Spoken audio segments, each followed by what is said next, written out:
Hello students. मैं अंकित सिन्हा, आपका social science faculty मीठा गुरु से। और आज के चैप्टर में हम लोग पढ़ने वाले हैं socialism in Europe and Russian revolution. तो जानेंगे कि ये इंसान कौन है और ये इंसान कौन है, और ये भी जानेंगे कि यूरोप में सोशलिज्म कैसे फैला। ये भी जानेंगे कि रशियन रेवोल्यूशन क्या है। तो इन सभी चीजों को जानना है आज के चैप्टर में। चलिए शुरू करते हैं। तो सबसे पहले जानेंगे थोड़ा सोशलिज्म के बारे में कि socialism seek a just and equitable society. Socialism को क्या चाहिए? न्याय चाहिए सोसाइटी में, समाज में।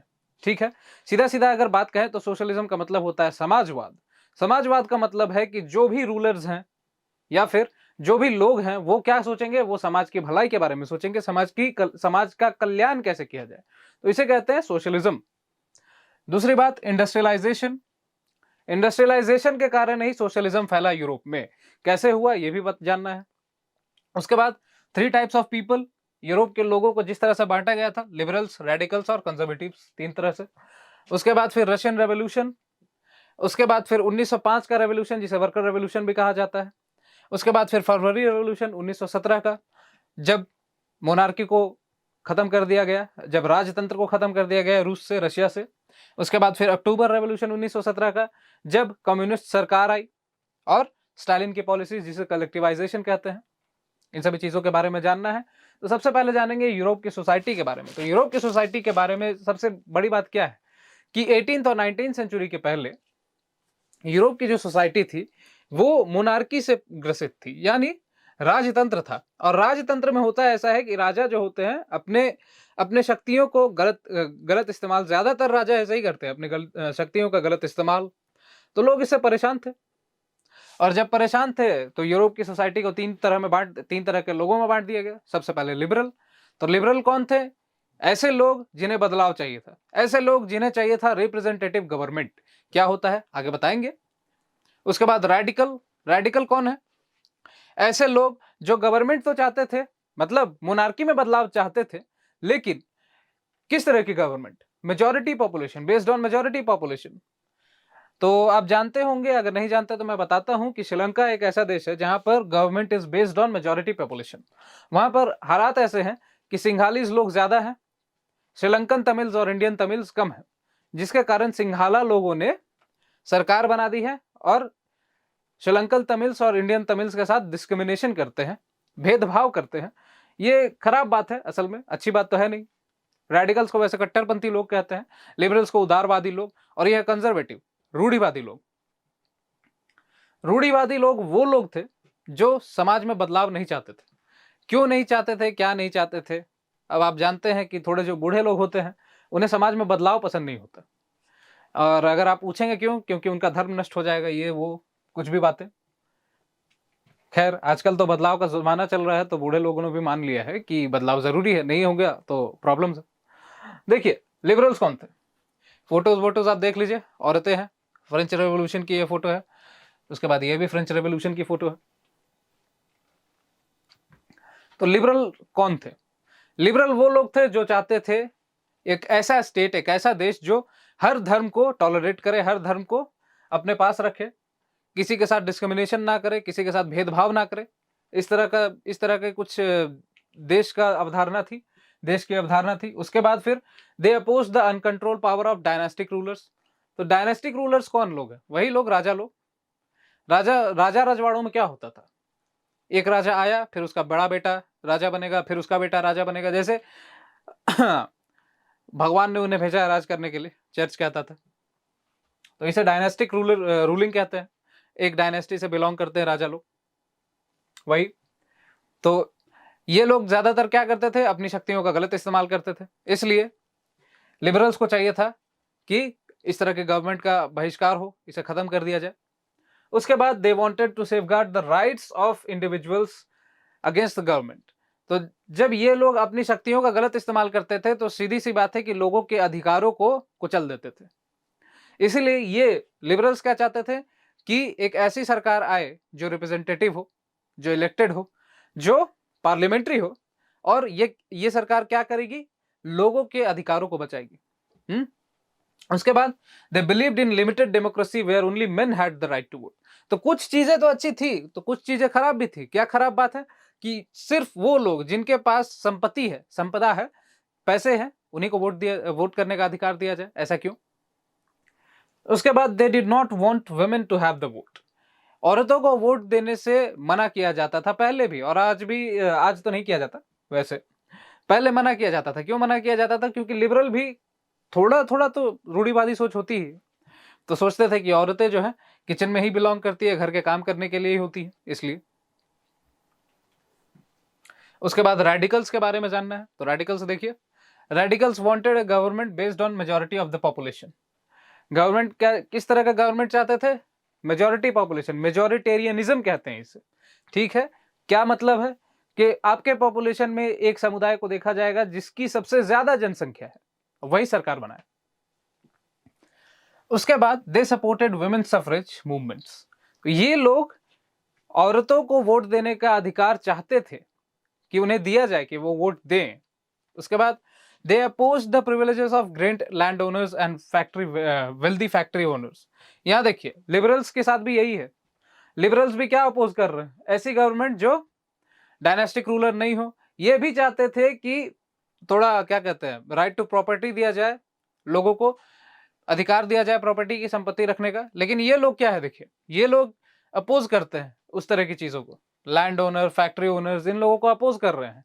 राइट टू प्रॉपर्टी इन्हें ज्यादा पसंद नहीं है। हालांकि ऐसे लोग थे जिन्हें राइट टू प्रॉपर्टी चाहिए थी, रेडिकल्स में भी, लेकिन ये अपोज कर रहे हैं उस चीज को। उसके बाद they were not against private property. देखिए, ये प्राइवेट प्रॉपर्टी के अगेंस्ट नहीं थे, but they dislike the concentration of property in hands of few. तो ये लोग क्या चाहते हैं? ऐसे लोग हैं ये जो किसी मतलब पूरी जनसंख्या में कुछ लोगों के हाथ में ज्यादा पैसे हो, ये इन्हें पसंद नहीं था। आप आज भारत में भी देखेंगे तो कुछ ऐसा ही हालात है। कुछ लोगों के पास बहुत पैसे हैं, कुछ लोगों के पास नहीं है। प्रॉब्लम है जब ऐसी सिचुएशन आती है कि कुछ लोगों के पास बहुत पैसे हैं, कुछ लोगों के पास नहीं है, तो ऐसे लोग हो जाते हैं जो हैव एंड हैव नॉट्स। किसी के पास संसाधन बहुत ज्यादा है, जरूरत से अधिक है, किसी के पास नहीं है। आप देखेंगे भारत में भी अमीर लोग काफी ज्यादा हैं, लेकिन गरीब उससे भी ज्यादा है। भारत की करीब 20% आबादी जो है गरीब लोगों में आती है, गरीब जनसंख्या है। तो भारत भले ही दुनिया का 5वां सबसे बड़ा इकोनॉमी है, भारत दुनिया की भले ही 5वीं सबसे बड़ी अर्थव्यवस्था है, लेकिन हमारी अर्थव्यवस्था में बहुत ही ज्यादा क्या है, डिस्पेरिटी है। डिस्पेरिटी क्यों है? क्योंकि कुछ लोगों के हाथ में बहुत ज्यादा पैसा है, कुछ लोगों के हाथ में कम पैसा है। तो रेडिकल्स को ये चीज पसंद नहीं थी। अब आते हैं कॉन्जर्वेटिव्स लोगों के ऊपर। तो ये देखिए मोटे अंकल, और आगे बढ़ते हैं। तो conservatives oppose the radicals and liberals. Conservatives radicals और लिबरल्स दोनों को ही अपोज करते थे। क्यों?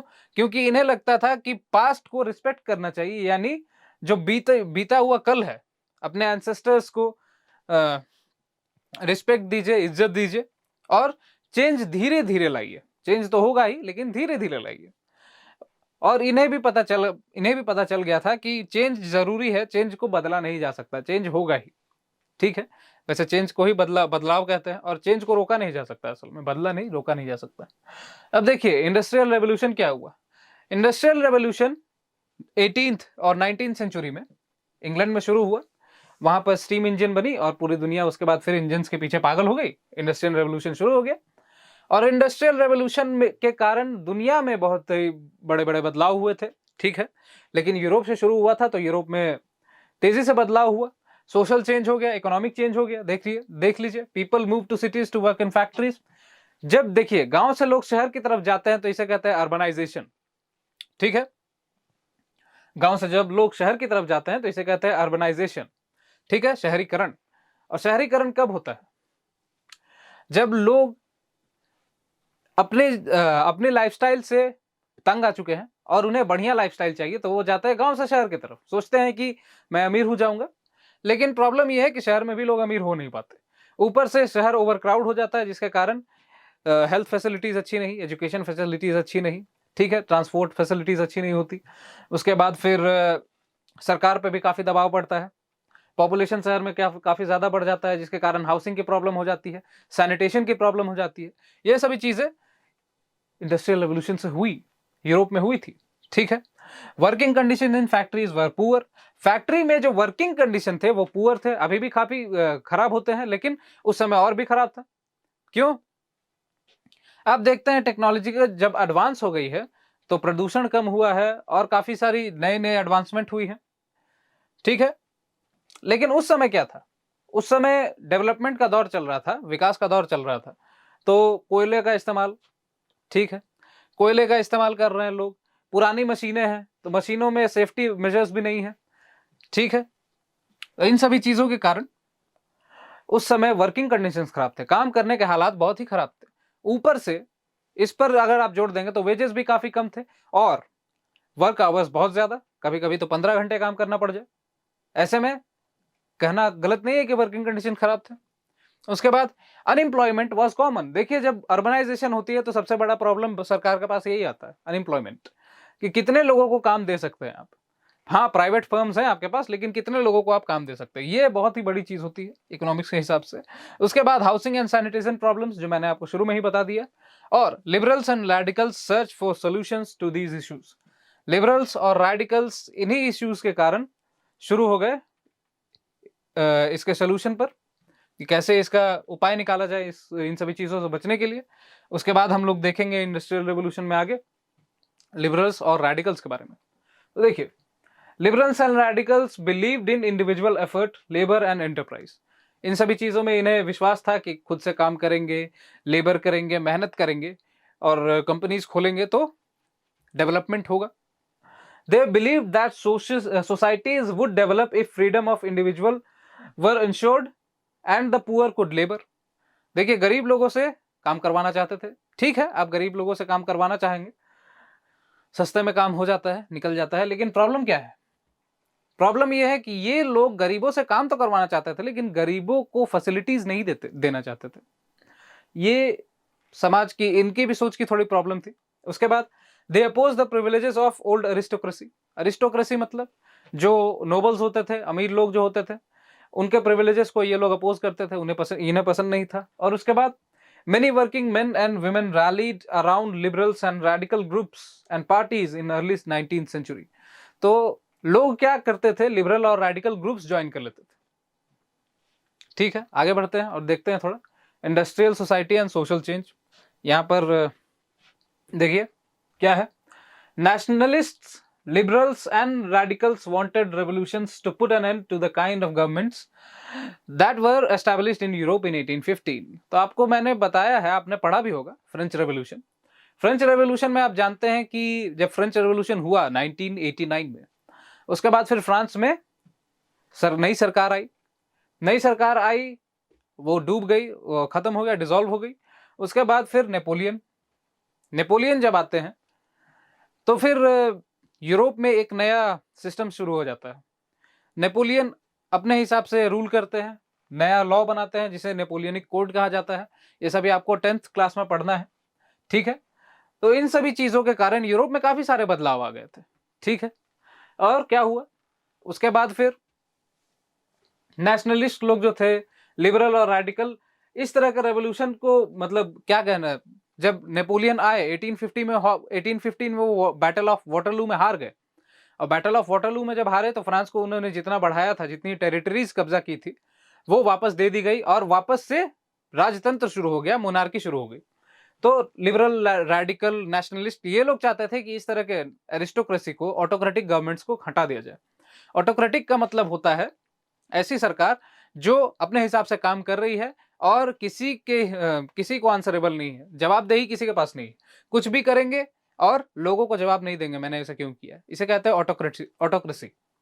उसके बाद they wanted to create a nation where all citizens would have equal rights.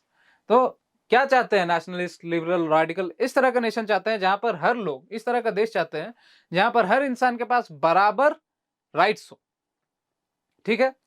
Giuseppe Mazzini, an Italian nationalist, conspired with others to achieve this in Italy।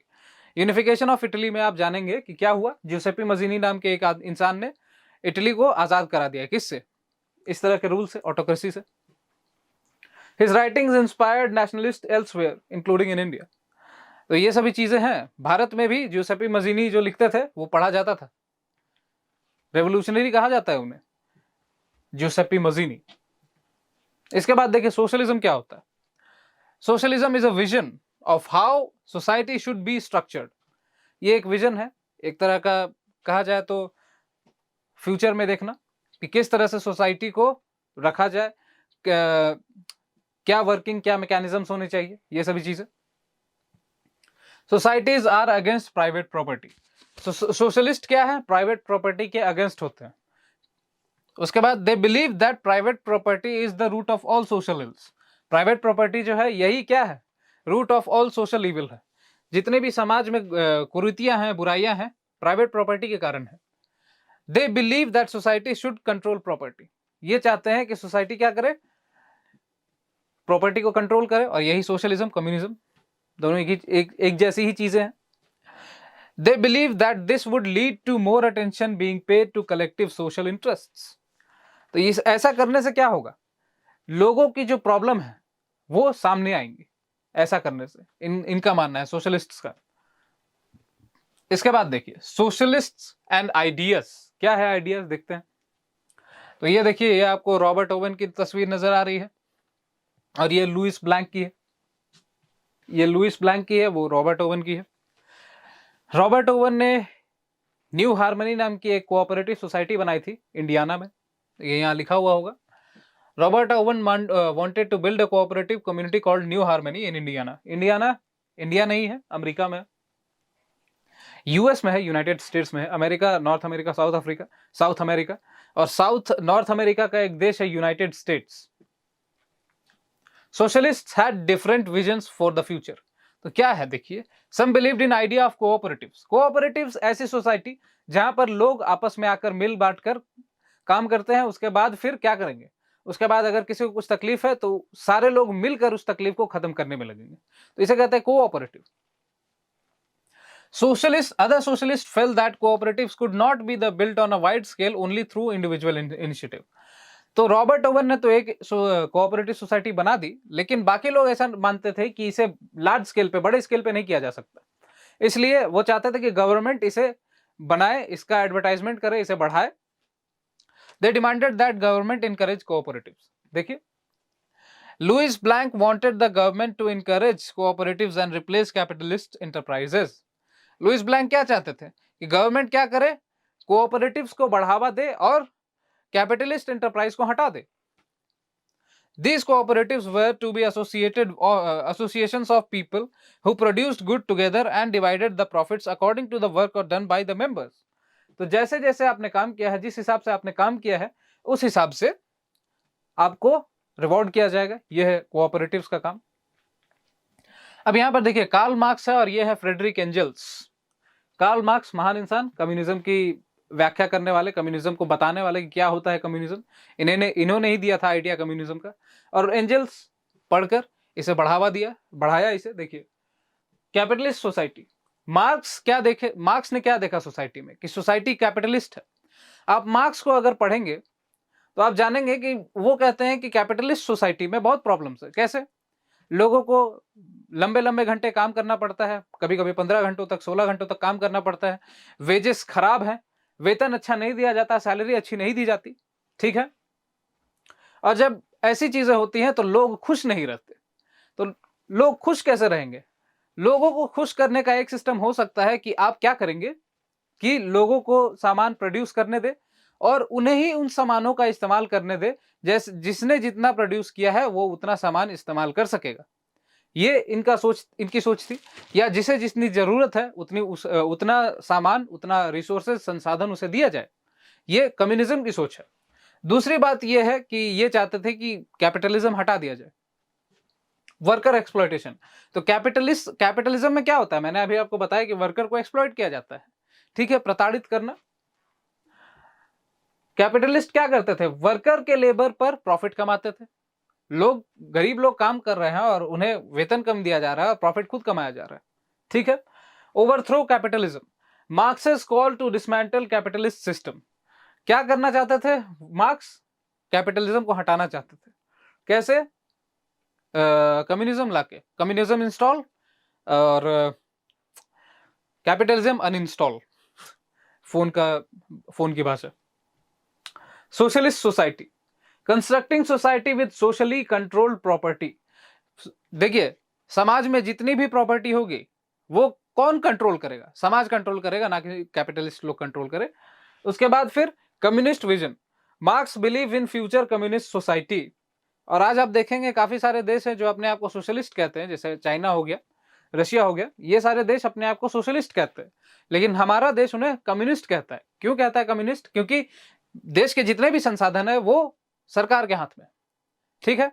Socialism में ऐसा होता है कि संसाधन सोसाइटी के हाथ में होती है, ठीक है। लेकिन यहां क्या हो रहा है, रशिया, चाइना, इन सभी देशों में क्या हो रहा है, जितने भी संसाधन है वो सरकार के हाथ में है। सरकार डिसाइड करती है कि किसे कितना वितरण किया जाए, ठीक है। तो ये कम्युनिस्ट सोसाइटी के लक्षण है, सोशलिस्ट के नहीं। हालांकि वो लोग कहते हैं कि वो सोशलिस्ट है और काफी हद तक काम भी किया जाता है सोशलिस्ट का, जिसे जितनी जरूरत है वो तो दिया ही जा रहा है, तो सोशलिज्म ही हुआ एक तरह से। भारत में भी सोशलिज्म है, आप देखते हैं, जिसे जितनी जरूरत है उतना दिया जा रहा है। कैसे? राशन कार्ड एक एग्जाम्पल मैंने बस दिया है। उसके बाद वर्कर्स ट्रायम्फ, मार्क्स चाहते थे कि क्या किया जाए, वर्कर कैपिटलिस्ट, वर्कर लोग जो हैं, जो लोग मजदूरी करते हैं, वो कैपिटलिस्ट, कैपिटलिस्ट कौन है? जो पूंजी लगाते हैं, उनसे ऊपर है। क्यों? क्योंकि कैपिटलिस्ट क्या करते हैं? पूंजी लगाते हैं, और वर्कर काम करते हैं उस पूंजी के ऊपर। तो पूंजी अगर बढ़ रही है तो वर्कर्स के कारण बढ़ रही है, ना कि कैपिटलिस्ट के कारण, ठीक है। आप समझ गए होंगे। आगे बढ़ते हैं। सपोर्ट फॉर सोशलिज्म, 1870 में क्या हुआ, सोशलिस्ट आइडिया यूरोप में फैलने लगे, और इससे हुआ क्या, एक ऑर्गेनाइजेशन बनाई गई जिसका नाम हो गया सेकेंड इंटरनेशनल। अलग अलग जगह पे अलग अलग एसोसिएशन बनाए गए, जैसे वर्कर ग्रुप बनाए गए अलग अलग जगह पर, ठीक है। गोल क्या था? इंप्रूव्ड लिविंग, इन्हें अच्छी रहने की सुविधाएं चाहिए थी, वर्किंग कंडीशन अच्छे चाहिए थे, वेतन अच्छे चाहिए थे, ठीक है। एक्टिविटीज फंड, एक्टिविटीज क्या है? फंड चाहिए इन्हें, रिड्यूस्ड वर्किंग आवर चाहिए, और वोटिंग राइट्स चाहिए। जर्मनी में क्या हुआ देखिए, associations worked with social democratic party, एक पार्टी बनाई गई जर्मनी में जिसका नाम था सोशल डेमोक्रेटिक पार्टी। 1905 में लेबर पार्टी यूके में बनाई गई, सोशलिस्ट पार्टी फ्रांस में बनाई गई। ये सभी क्या है? वर्कर पार्टीज है। इसके बाद फिर government success, socialist did not govern till 1914, 1914 में पहली बार इन्होंने सरकार बनाई थी। और उसके बाद देखिए इन्फ्लुएंस क्या है, ये इन लोगों ने लेजिस्लेशन को शेप किया है, भले पावर में नहीं थे फिर भी। और गवर्नमेंट्स, कॉन्जर्वेटिव्स, लिबरल्स, रेडिकल्स, ये लोग अलग अलग समय पे अलग अलग कंट्रोल में थे गवर्नमेंट के, ये सभी चीजें हैं। इसके बाद देखिए रशिया में क्या था, Russia was one of the least industrialised European states. आप देखेंगे कि 1890s तक रशिया में ज्यादा इंडस्ट्रीज नहीं पाई जाती, मॉस्को में और सेंट पीटर्सबर्ग, दो जगह इंडस्ट्रीज पाई जाती है, बाकी जगह नहीं है। तो अक्टूबर रेवोल्यूशन 1917 में अक्टूबर रेवोल्यूशन किया गया, और सोशलिस्ट्स ने रशिया में सरकार बनाई, कम्युनिस्ट सरकार बनाई, install communism, led by Bolshevik party took control of the government of Russia. Bolshevik party ने रशिया की सरकार बनाई थी 1917 में। बैकग्राउंड में क्या हुआ था देखिए, fall of monarchy, February revolution 1917 से 1917 में जार निकोलस द्वितीय को छोड़ना पड़ा अपना पद, राजा का तो पद था, अपना छोड़ना पड़ा और भाग गए वो, ठीक है। इससे हुआ क्या, प्रोविजनल गवर्नमेंट आई और उन्होंने सरकार बना दी। अक्टूबर में क्या हुआ, बोल्शेविक ने कंट्रोल जमा लिया रशिया पर। कैसे? व्लादिमीर लेनिन की बातें सुनकर उन्होंने रेवोल्यूशन किया, अक्टूबर रेवोल्यूशन किया, और प्रोविजनल गवर्नमेंट को हटाकर क्या बनाया, कम्युनिस्ट गवर्नमेंट बनाया, बोल्शेविक गवर्नमेंट। उसके बाद देखिए Russian revolution, term used to encompass both the fall of monarchy in February and the October revolution. इन दोनों चीजों को मिलाकर, घटनाओं को मिलाकर रशियन रेवोल्यूशन कहा जाता है। और यूनिक सिचुएशन क्या थी इसमें, unlike other European countries, Russia experience socialist takeover in 1917 leading to the establishment of Soviet Union. Russia में 1917 में मोनार्की को खत्म किया गया, इससे पहले यूरोपियन देशों में खत्म कर दिया गया था, ठीक है। यही सभी चीजें हैं। और सोवियत यूनियन भी नहीं, जब मोनार्की खत्म हुई तो 1914 में रशिया का क्या हाल था देखिए, ये है Tsar Nicholas two. Tsar Nicholas two ruled Russia in its empire, और रशिया का एम्पायर अभी से बड़ा था। 20वीं सदी की शुरुआत में रशिया का एम्पायर अभी से भी बड़ा था। देखिए टेरिटरी में क्या क्या था, Moscow, Finland, Latvia, Lithuania, Estonia, parts of Poland, Ukraine, Belarus, ये सारे देश रशियन एम्पायर में ही थे। उसके बाद सेंट्रल एशिया में भी था, देखिए जॉर्जिया, आर्मेनिया, अजरबैजान, ये सारे देश भी रशिया में ही थे। ठीक है, उसके बाद रिलीजियन इसमें कौन कौन से थे, देखिए रशियन ऑर्थोडॉक्स क्रिश्चियनिटी जो ग्रीक चर्च का ही था, roots in Greek Orthodox church, और ये मेजोरिटी थी, ज्यादातर लोग क्रिश्चियन ही थे। और डाइवर्सिटी देखिए कौन कौन सा है, कैथोलिक लोग रहते थे, प्रोटेस्टेंट लोग रहते थे, मुस्लिम और बुद्धिस्ट लोग रहते थे रशिया में। 20th सेंचुरी में क्या हुआ, 85% of farmer people were farmer. देखिए जब 20वीं सदी की शुरुआत हुई तो रशिया के 85% लोग क्या थे, फार्मर थे। आप जर्मनी में देखिएगा, फ्रांस में देखिएगा तो कितने लोग हैं, 40 से 50%, लेकिन यहां पर क्या है, 85% लोग हैं। ठीक है, high agricultural focus unlike Europe, agricultural देश ही था, एग्रेरियन कंट्री ही था रशिया। ठीक है, उसके बाद रशिया एक्सपोर्टेड ग्रेन, ये लोग क्या करते थे, ग्रेन एक्सपोर्ट करते थे। इंडस्ट्रियलाइजेशन से क्या होगा, देखिए इंडस्ट्री पॉकेट्स में मिलती थी रशिया में, आपकी किताब में भी यही लिखा गया, industries were found in pockets in Russia. तो कहां कहां पर है, देखिए सेंट पीटर्सबर्ग और मॉस्को में, है ना। और mix of craftsman and large factories. आप देखेंगे जितने भी वर्कर्स हैं उनमें भी क्लासिफिकेशंस थी। मेटल वर्कर्स जो थे रशिया में, वो अपने आप को नॉर्मल वर्कर्स या फिर क्राफ्टमैन लोग से ऊपर समझते थे, मतलब एरिस्टोक्रेसी वर्कर्स में। Expansion in the 1980s due to railways and foreign investment, industries बढ़ी। Coal and iron and steel production grew significantly, यहां पर कोल, आयरन और स्टील प्रोडक्शन बढ़ा। और factory workers and craftsman were nearly equal in number by 1900। तो factory workers, मजदूर जो थे, जो फैक्ट्री में काम करते थे, और क्राफ्टमैन, शिल्पकार, इन दोनों के नंबर बराबर हो गए थे 1900 तक। और देखेंगे इंडस्ट्री ओनरशिप, अब देखेंगे कि ज्यादातर जो इंडस्ट्री थे वो प्राइवेट लोगों के द्वारा ओन की जाती थी, प्राइवेट लोगों के नाम पर थी। ठीक है, सरकार के नाम पर नहीं थी। Government supervised factories for wages and work, सरकार हालांकि फैक्ट्रीज देखती थी किस तरह से वेजेस दिए जा रहे हैं, वर्क किस तरह से हो रहा है, लेकिन बात ऐसा है कि करप्शन बहुत ज्यादा थी।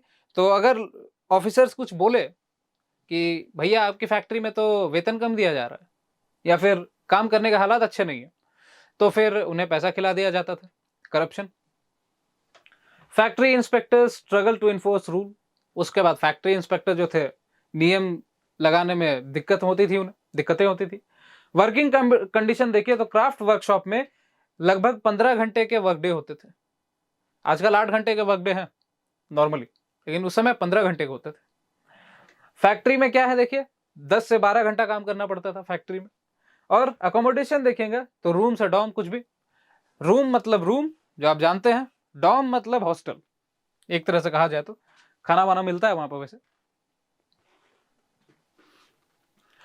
डाइवर्स वर्कर बैकग्राउंड, तो क्या है, worker from villages and cities, दोनों जगहों से मजदूर, दोनों जगह से आते थे, विलेज से भी आते थे और सिटी से भी आते थे। Different skill levels among workers, अलग अलग वर्कर्स अलग अलग स्किल लेवल लेकर आएंगे, ये सभी जगह होता है, आज भी होता है। मेटल वर्कर्स जो थे अपने आप को एलिट समझते थे, ये बात कही गई है यहाँ पे। और जेंडर डिवर्सिटी देखेंगे तो 31% वुमेन, 1914 तक जितना भी वर्क फोर्स है उसमें 31% औरतें काम कर रही थी फैक्ट्रीज में।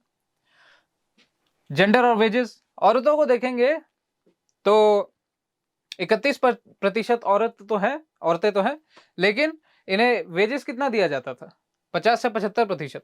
आज भी अगर आप देखते हैं तो मजदूर जब आते हैं हमारे घर में, घर बनाने का काम जब होता रहता है तो मजदूर जो आते हैं तो उसमें औरतें भी आती हैं, और औरतों को कम वेतन दिया जाता है, अगर देखा जाए कम वेजेस दी जाती हैं मर्दों के मुकाबले। ये एक तरह का इनइक्वालिटी, सामाजिक बदलाव की जरूरत है यहाँ पे, क्योंकि काम तो वो भी वही करती है जो क्या मर्द कर रहे हैं, मजदूर कर रहे हैं, लेकिन उन्हें सैलरीज कम दी जाती है आज भी। Worker division, dress and manners showcased division, few associations to aid unemployed workers. Dress और मैनर्स अलग अलग तरह के थे, ठीक है। और दूसरी बात है कि कुछ ही ऐसे एसोसिएशन थे, कुछ ही ऐसे ऑर्गेनाइजेशन थी जो अनएम्प्लॉयड लोग जिनके पास रोजगार नहीं था उनकी मदद करते थे।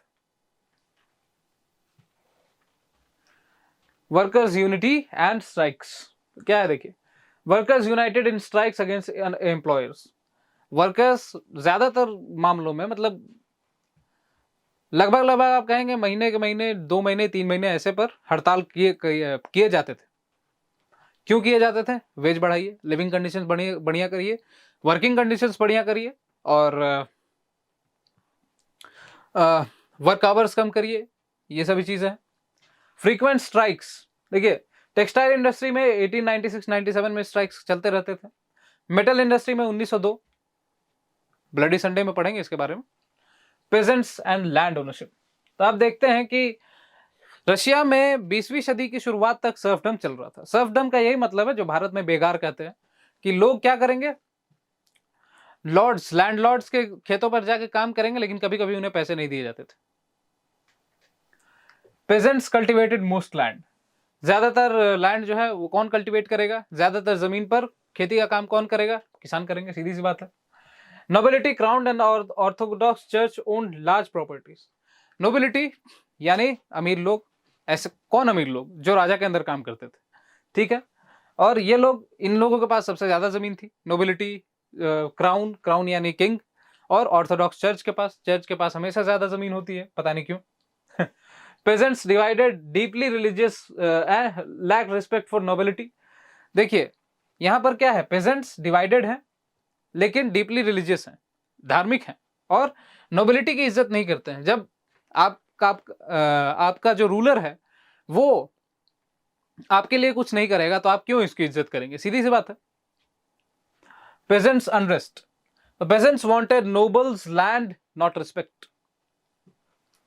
पेजेंट्स को क्या चाहिए था, किसान को क्या चाहिए था, नोबल के पास, नोबल लोगों के पास जो जमीन थी, जो उनके कब्जे में थी, वो चाहते थे। किसानों को इज्जत से कोई मतलब नहीं था। Refuse rent payment, sometimes killed landlords, tax नहीं देते थे, और अगर ज्यादा दिमाग खराब किया गया तो लैंडलॉर्ड के घर जाएंगे और उन्हें मार दिया जाएगा, सीधी सी बात है, अच्छी बात नहीं है। 1902 लार्ज स्केल अनरेस्ट इन साउथ रशिया। साउथ रशिया में बहुत जोर से बहुत ही ज्यादा विद्रोह किया गया, और 1905 में ये पूरे रशिया में होने लगा। अब आप देखेंगे पेजेंट्स एंड लैंड मैनेजमेंट क्या है। Russian pageants pooled land periodically, और कम्यून, उनके कम्यून को मीर कहा जाता था, और ये land based on family needs ऐसे करके डिवाइड कर देते थे, विभाजन होता था। तो एक जगह पर लैंड पूल कैसे किया जाता है, जैसे आप जानते होंगे कार पूल, 3-4 लोग अगर ऑफिस जाते हैं कार से, अलग अलग कारों से, अपनी अपनी कारों से, तो क्या करेंगे, किसी दिन चुन लेंगे कि आज पर्सन 1 के कार से हम लोग जाएंगे, कल पर्सन 2 के कार से जाएंगे, उसके अगले दिन पर्सन 3 के कार से जाएंगे, इसे कहता है कार पूलिंग। लेकिन यहां पर आप देखेंगे लोग लैंड पूल कर रहे थे, ऐसा कैसे? बात ऐसी है कि खेतों को जोता जाता था, उसके बाद फिर जो भी प्रोड्यूस हुआ, खेती करने के बाद जो भी आपने काटा, फसल काटी, वो जमा किया गया एक जगह पर, और जब जमा हुआ तो कम्यून, जो मीर है, वो लोगों की फैमिलीज को देखेंगे, और फैमिलीज की जरूरतों के हिसाब से जो भी फसल काटी गई है उसे बांट देंगे। ये सिस्टम था रशिया में, शुरू से ही कम्युनिस्ट देश। All political parties were illegal in Russia before 1914। 1914 से पहले जितनी भी पॉलिटिकल पार्टीज थी रशिया में, सब इलीगल थी। Russian Social Democratic Workers Party founded in 1898 by socialist respecting Marx's ideas. तो कार्ल मार्क्स कहाँ के थे, ये मैंने बताया ही नहीं आपको। कार्ल मार्क्स जर्मनी के थे, और उन्होंने एक किताब लिखी थी, दास कैपिटल। स्पेलिंग कैपिटल होता है, दास कैपिटल देखेंगे आप, लेकिन कैपिटल पढ़ते हैं उसे। तो दास कैपिटल उन्होंने लिखी, और उसी में उन्होंने कम्युनिज्म की अवधारणा दी, और वही उसी को फॉलो करते हुए रशिया में Russian Social Democratic Workers Party form की गई 1898 में। Operated as an illegal organisation due to government policing. तो क्या है देखिए, गवर्नमेंट ने पॉलिटिकल पार्टीज को बैन करके रखा था, इलीगल बनाकर रखा था, इसलिए ये जो पार्टी थी ये शैडोज में काम करती थी, अगर कहा जाए तो बैकग्राउंड में है और वहीं से काम कर रही है। Established a newspaper, organized strikes and mobilized workers. Newspaper इन्होंने बनाया और हड़ताल ऑर्गेनाइज करते थे, वर्कर्स को एक साथ लाने का काम करते थे। ये देखिए, ये हैं Vladimir Ilyich Lenin, Russian revolution के नेता। आगे बढ़ेंगे। Some Russian socialists believe peasants, not workers, could drive the revolution due to their customs. कुछ सोशलिस्ट ऐसा मानते थे कि किसान लोग ज्यादा सही रहेंगे रेवोल्यूशन के लिए, और कुछ सोशलिस्ट ऐसा मानते थे कि वर्कर्स ज्यादा सही रहेंगे। अंतर है सोच में। Socialist Revolutionary Party formed in 1900, दूसरी पार्टी हो गई। Focused on peasants rights and land transfer from nobles to peasants. तो ये लोग क्या करते थे, किसानों के अधिकारों को बचाते थे और लैंड ट्रांसफर की बात करते थे। नोबल्स के नाम पे हटाकर किसानों के नाम पर जमीन को कर दिया जाए। Lenin disagreed with socialist revolutionaries, saw differentiation among peasants. बात ऐसी है कि लेनिन को लगता था कि पेजेंट्स जो है वो अनरूली हैं, उन्हें रेवोल्यूशन करने के लिए मनाया नहीं जा सकता। क्यों? क्योंकि उनमें डिसिप्लिन नहीं है। Party divided on organisation strategy. Lenin Bolshevik favoured disciplined controlled membership.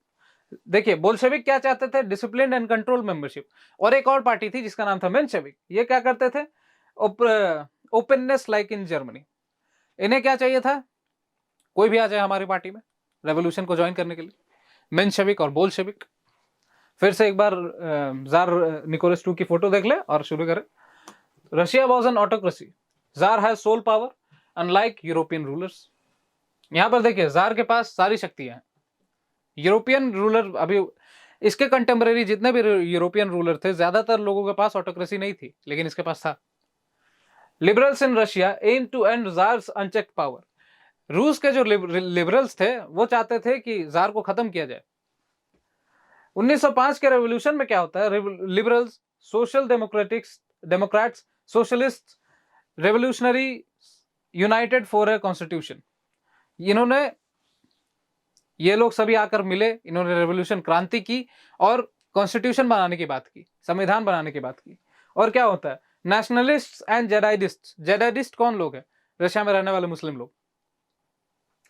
Advocating modernised Islam, also supported change. Nationalist और इस्लाम वाले लोग भी चाहते थे कि बदलाव हो, लेकिन इकोनॉमिक क्राइसिस के बारे में फिर बात करेंगे हम लोग। देखिए, 1904 tough year for Russia, 20% wage drop due to high prices. हुआ ऐसा था, देखिए 1904 और 1905 में हुआ था रूसो जापानी वॉर। जब रूसो जापानी वॉर हुआ तो रूस हार गया। प्रॉब्लम, जब रूस हारा तो जार की कमांडरशिप को क्वेश्चन करने लगे लोग, और उसके बाद फिर वर्कर रेवोल्यूशन हो गया 1905 में। देखिए क्या है, worker association grew, assembly of Russian started in 1904। Putilov Iron Works dismissals triggered the industrial action. उसके बाद 1,10,000 Saint Petersburg workers struck for 8 hours a day, higher wages, better condition.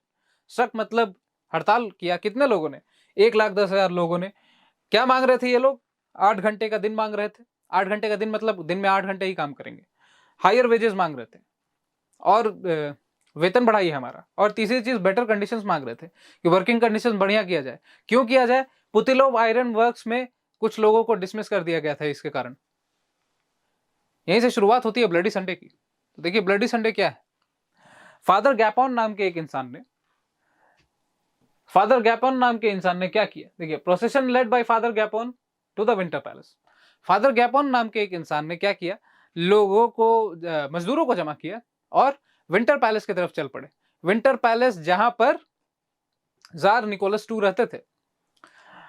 मैं आपसे एक सवाल पूछूंगा कि लुई 16वां किस पैलेस में रहता था? उसके पैलेस का क्या नाम था? कहां पर उसका कोर्ट था? ये मैं आपसे सवाल पूछता हूं। अगर आप वीडियो देख रहे हैं तो जवाब लिख दे कमेंट में।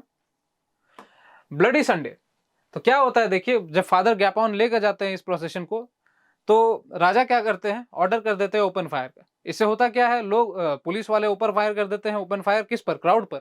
और जब क्राउड पर ओपन फायर करते हैं तो 100 लोग मारे जाते हैं। 300 लोग घायल हो जाते हैं, तो इसे कहा जाता है bloody Sunday. This event triggered the 1905 Russian revolution, और इसी के कारण क्या हुआ, रशियन रेवोल्यूशन शुरू हुई 1905 की, जिसे वर्कर रेवोल्यूशन कहा जाता है। Nationwide strikes followed, university closed due to student protest for civil liberties, middle class professional form union of unions, demanded constituent assembly. इस तरह की चीजें हुई, तो जार ने भी कहा कि इन्हें कंट्रोल करना तो मुश्किल हो रहा है, तो एक काम करते हैं, डूमा बना देते हैं। डूमा रशिया के पार्लियामेंट को कहा जाता है।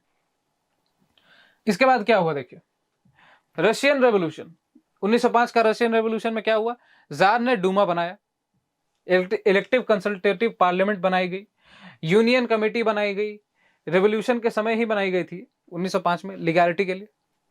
उसके बाद Tsar dismissed the first and second Duma quickly due to maintain authority. Tsar ने डूमा तो बना दिया था, लेकिन ये केवल कागज का शेर था।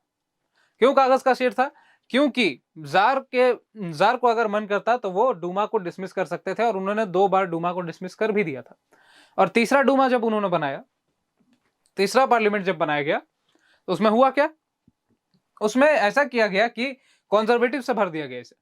और ऐसा क्यों किया गया, ताकि जार की शक्तियों को कोई क्वेश्चन ना करे। पहला और दूसरा डूमा ने ऐसा किया और उन्हें हटा दिया गया था। उसके बाद फर्स्ट वर्ल्ड वॉर, ये देखिए, अगर आप फोटो देखेंगे तो ये कमांडर है, वो Tsar Nicholas II world war के समय में। फर्स्ट वर्ल्ड वॉर के समय में क्या हुआ देखिए, रशिया जर्मनी से लड़ रहा था, और जर्मनी हाईली इंडस्ट्रियलाइज्ड, उस समय जर्मनी हाईली इंडस्ट्रियलाइज्ड था। औद्योगिकरण वहां बहुत ज्यादा हो गया था, इसीलिए डेवलपमेंट बहुत ज्यादा थी, और इसके कारण उनके पास अच्छी बंदूकें थी, अच्छे टैंक्स थे। और रशिया उससे लड़ने गया है जो हाईली इंडस्ट्रियलाइज्ड है, खुद एक एग्रेरियन कंट्री होकर। एग्रेरियन कंट्री का मतलब आप जान रहे हैं कि ये लोग क्या है, किसानों पर निर्भर करते हैं, और वो क्या है, वो मशीन्स पर निर्भर। तो क्या किया उसने, रशिया को धूल चटा दी। ऐसा हारा है रशिया, अगली स्लाइड्स में देखेंगे। War between 2 alliances, central and allies. Central powers जिसमें जर्मनी, ऑस्ट्रिया, टर्की, ये देश थे। एलाइज में फ्रांस, ब्रिटेन, रशिया, बाद में इटली जुड़ गया, उसके बाद रोमानिया जुड़ गया। यहां पे होता क्या है, फर्स्ट वर्ल्ड वॉर में सेंट्रल पावर्स हार जाती हैं। टर्की में ऑटोमन एम्पायर था, ऑस्ट्रिया, जर्मनी, सेंट्रल पावर्स हार जाती है, क्योंकि 1917 में यूएस जंप कर जाता है वॉर में, इसलिए।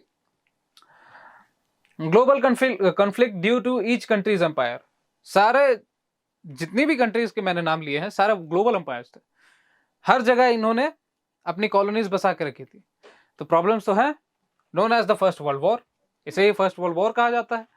ऐसा वॉर अगर देखा जाए, आप पुरानी एडवर्टाइजमेंट देखेंगे, तो first world war was the war to end all wars, एक ऐसा युद्ध जो सारे युद्ध को खत्म कर देगा। लेकिन ऐसा कुछ हुआ नहीं। सेकंड वर्ल्ड वॉर भी हुआ था, इसी का सेकंड पार्ट भी चला था, वो आपको नहीं पढ़ना है। खैर, सेकंड वर्ल्ड वॉर के बाद ही हमारा देश आजाद हुआ था। 1945-46 में सेकंड वर्ल्ड वॉर खत्म हुआ, और 1947 में भारत आजाद हो गया। हाँ, वर्ल्ड वॉर 1 एंड रशिया में क्या हुआ देखिए। Initially world war 1 generated support for Tsar Nicholas II in Russia. लोग खुश हो रहे थे कि जार हमें जीत दिलवा कर लाएंगे, लेकिन बाद में हुआ क्या, जर्मनी ने धूल चटा दी, पटक कर धूल चटाई थी। असल में सिर्फ धूल चटाना अच्छी बात, सही शब्द नहीं होगा, रशिया को बहुत जोर से पटकनी खानी पड़ी थी। Over times Tsar refusal to involve Duma parties led to dwindling support. हुआ ऐसा कि डूमा जो भी सजेशंस देता था जार को, वो मानते नहीं थे, जिसके कारण डूमा का भी सपोर्ट खत्म हो गया। लोगों ने भी सपोर्ट करना बंद कर दिया जार को।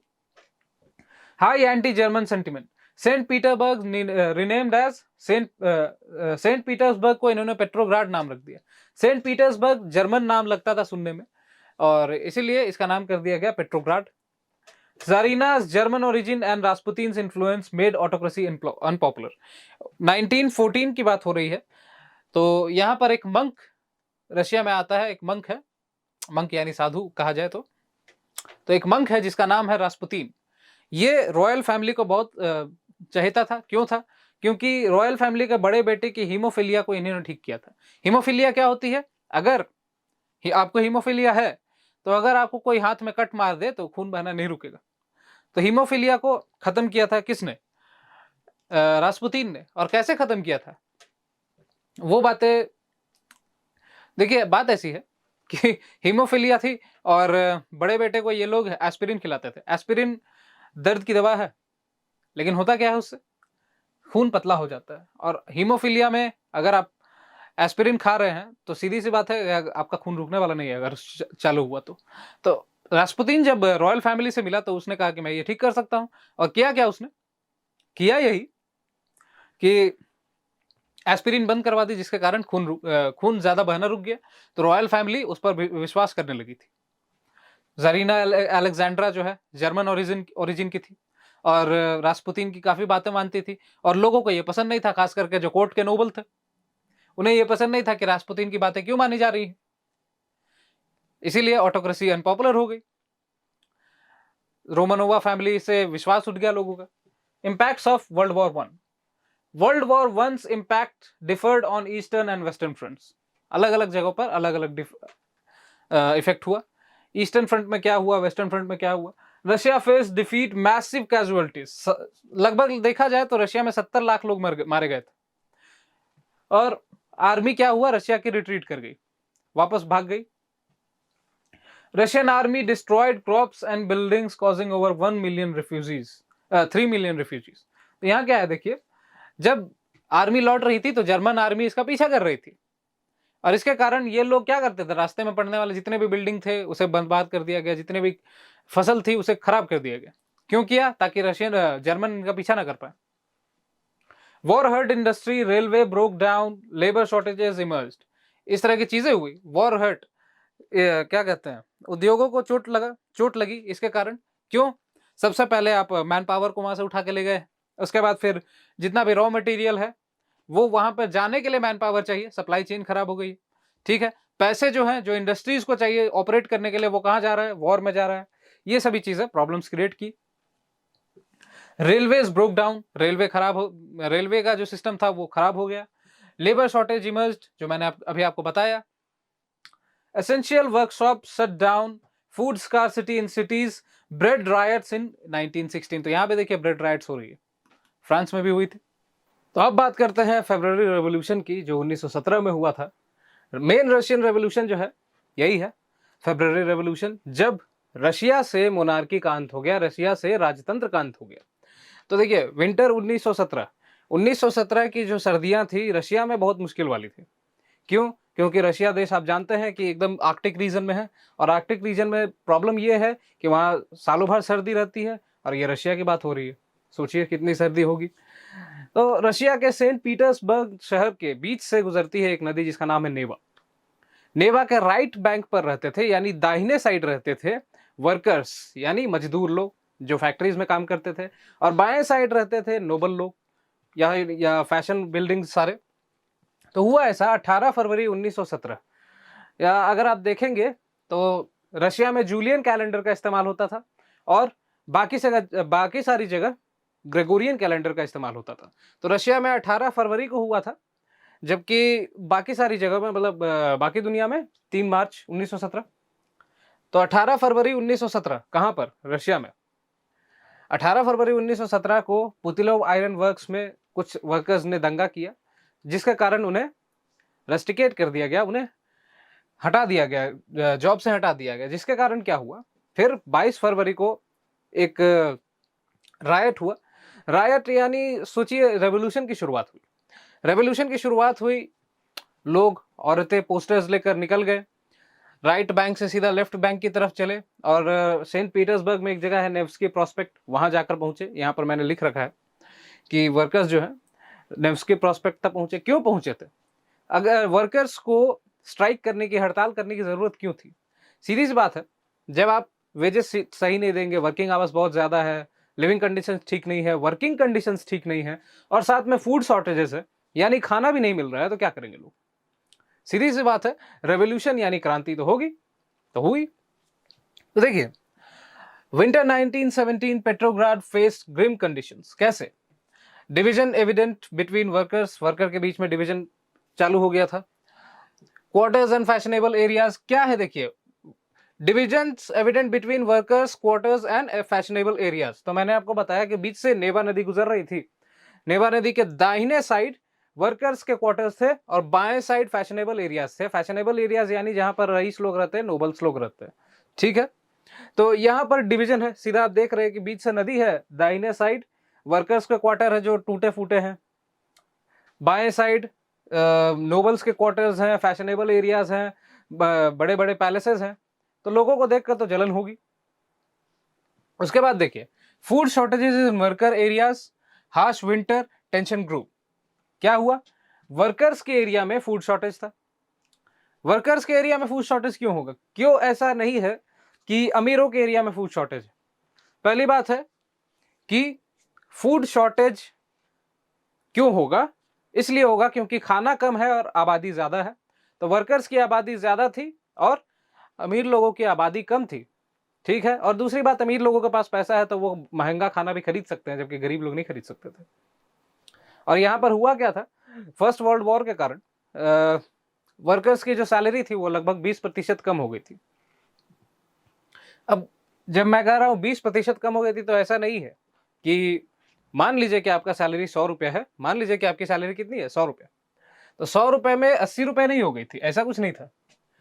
खाने के दाम या फिर सामानों के दाम इतने बढ़ गए थे कि रियल सैलरी जो है 20% कम हो गई थी। जैसे आप मान लीजिए कि आपके पास 100 रुपए हैं, तो आप 5 किलो चीनी खरीद सकते हैं। ये मैंने फ्रेंच रेवोल्यूशन में भी बताया था, फ्रेंच रेवोल्यूशन के वीडियो में भी बताया था कि आपके पास मान लीजिए कि 100 रुपए है, तो आप 5 किलो चीनी खरीद सकते हैं। और अगर चीनी के दाम बढ़ गया, मतलब अगर आप 5 किलो चीनी खरीद रहे हैं तो 20 रुपए किलो चीनी होगी। और मान लीजिए कि चीनी के दाम बढ़ गए, चीनी के दाम बढ़ गए, बाकी सामानों के दाम बढ़ गए, तो अब चीनी 25 रुपए किलो मिल रही है। तो 25 रुपए किलो जब चीनी मिलेगी तो 100 रुपए में आप 4 किलो ही चीनी खरीद पाएंगे। तो क्या हुआ? 20% आपका कंजम्पशन कम हो गया। वही बात हो रही है कि रियल सैलरी जो है 20% कम हो गई थी। ऐसा नहीं कि 100 रुपए से 80 रुपए सैलरी हो गई थी। On 22nd February, factory lockout triggered, sympathy strikes led by women marked International Women's Day। 22 फरवरी को औरतों ने स्ट्राइक की, औरतों ने हड़ताल की, और इसी के कारण 22 फरवरी को इंटरनेशनल वुमेन्स डे मनाया जाता है। तो इंटरनेशनल वुमेन्स डे एक ऐसा दिन है जिसे रशिया ने दुनिया को दिया है। Demonstrators move from factories to Nevsky Prospect. जो मैंने आपको बताया कि पेट्रोग्राड में नेव्स्की प्रॉस्पेक्ट है, जैसे टाउन हॉल होता है, टाउन स्क्वायर होता है एक बीच में टाउन की जगह, जहां पर क्या कहते हैं, मेन जगह कह सकते हैं टाउन का। तो उसी तरह ये क्या था, नेव्स्की प्रॉस्पेक्ट एक टाउन स्क्वायर था। No organised party initially but workers surrounded fashionable areas, government imposed curfew. क्या हुआ? शुरू में तो कोई पार्टी नहीं थी, लेकिन बाद में क्या हुआ?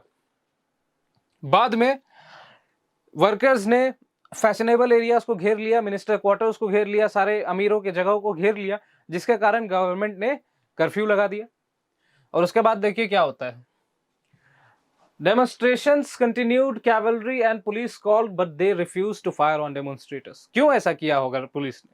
क्योंकि पुलिस भी वहीं से आ रही है जहां से वर्कर्स आ रहे हैं। असल में बात क्या है, आम आदमी ही पुलिस वाला बनता है ना। ऐसा तो नहीं है कि कोई मंत्रीगण होंगे वो पुलिस वाला बनकर काम कर रहा होगा, ऐसा तो कुछ नहीं होगा। अपने देश में ही देख लीजिए, कोई मंत्री पुलिस वाला है क्या? हाँ, पुलिस वाला आगे जाकर मंत्री बन सकते, लेकिन कोई मंत्री पुलिस वाला है क्या? नहीं ना। तो बात वही है, आम आदमी ही पुलिस वाला बनता है, और इसलिए पुलिस वालों ने नॉर्मल लोगों पर गोलियां चलाने से इनकार कर दिया कि नहीं, हम गोली नहीं चलाएंगे। Regiments mutinied, form Petrograd Soviet demanding a change. तो देखिए, पुलिस रेजिमेंट्स क्या किया, उन्होंने म्यूटिनी कर दी, उन्होंने भी विद्रोह कर दिया।